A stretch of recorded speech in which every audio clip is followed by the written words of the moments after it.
Hello, and welcome to the first episode of Grits and Taters Podcast, where we talk about what's been irking our grits and taters this week. I'm your host, Kiki B, and I'm going to give you guys a quick introduction as to who I am because I had a completely different episode planned for today, and you'll see why we've changed strategy. So, I'm Kiki B. I am a West-born, Southern-raised veteran with a lot to say and barely any filter. Okay. I am a mother. I'm an advocate. I'm a consultant. All of those come with no filter.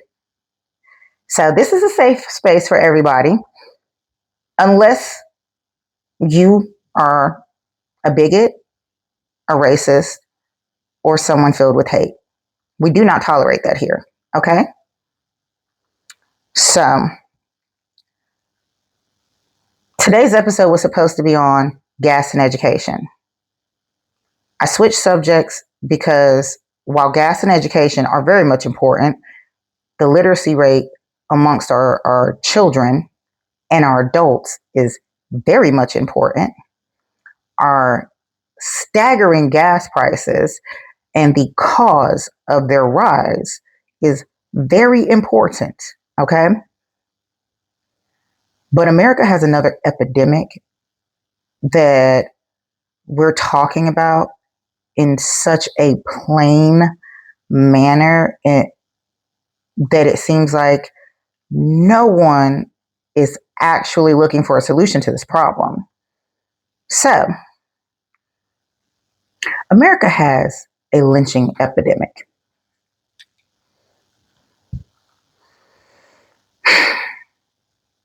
In the past decade alone, hangings, lynchings, so-called public suicides have increased by 35%. Okay?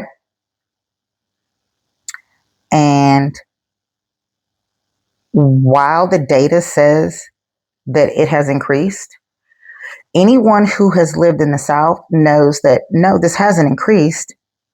It just has more visibility now. It has more people speaking about it instead of staying silent. But what is causing this epidemic? Well, racism and bigotry, definitely for one, are causing this epidemic. Over the years, racial division and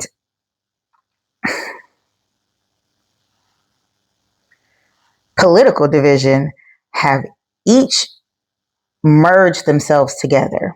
Okay? So we have our politicians and these white supremacist organizations teaching other Americans that their neighbor is bad, their neighbor is stealing from them, their neighbor is the cause of their problems. Okay? This has just been a fact. Lyndon B. Johnson solidified that fact. He was not wrong. Give a man someone to hate, and you can pick his pockets all day long. So, what is hate costing America? Well, hate is costing us our economy, it's costing us our freedoms, and it's costing us our infrastructure. Currently, with the elimination of a lot of different programs, this epidemic of hate has been allowed to grow, rebrand, and have legitimate activity, even though constitutionally it's terrorism. So these things all give way, all give excuse, all give permission to the hate that drives someone to put a rope or cord or object around someone's neck and take them from this world. And not a lot is being done about it. Historically, that is because law enforcement plays a role in these events. Law enforcement has training that excuses these events when it comes to Black and brown bodies. Okay? The training dictates that Black and brown people are considered a threat first, as opposed to victims. It states that they are more aggressive and they commit more crimes. This is non-factual, okay? Because Black and brown bodies do not commit more crimes. I don't see how they could commit more crimes when they only make up about 23% of the population. Okay? Keep that in mind. 23% of the population is somehow committing suicide publicly and openly in ways and manners in which the other 77% used to terrorize them and control them and keep them in line during chattel slavery, during Jim Crow, during the Reconstruction era. That doesn't make any logical sense. Psychology tells you that people do not tend to gravitate to the things that hurt them. Okay? So we have to start admitting that all of these things are a contributing factor to these lynchings being declared suicides, apparent suicides, okay? That the acceptance of it, because it's coming from law enforcement or a place of authority, is part of the epidemic, and that the hate that fuels it, the lie that fuels it, is entirely created by our own system and our own government. Okay? Those are just facts.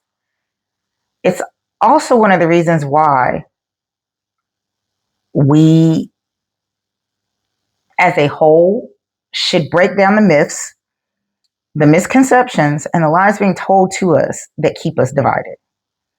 So, here's a fact. Race is a social construct. It is. White, Black, Native American, American Indian, all of those are classifications that are constructed. At the beginning of time, these were not things. People were defined by their region, but there was no race because we are all human. Okay?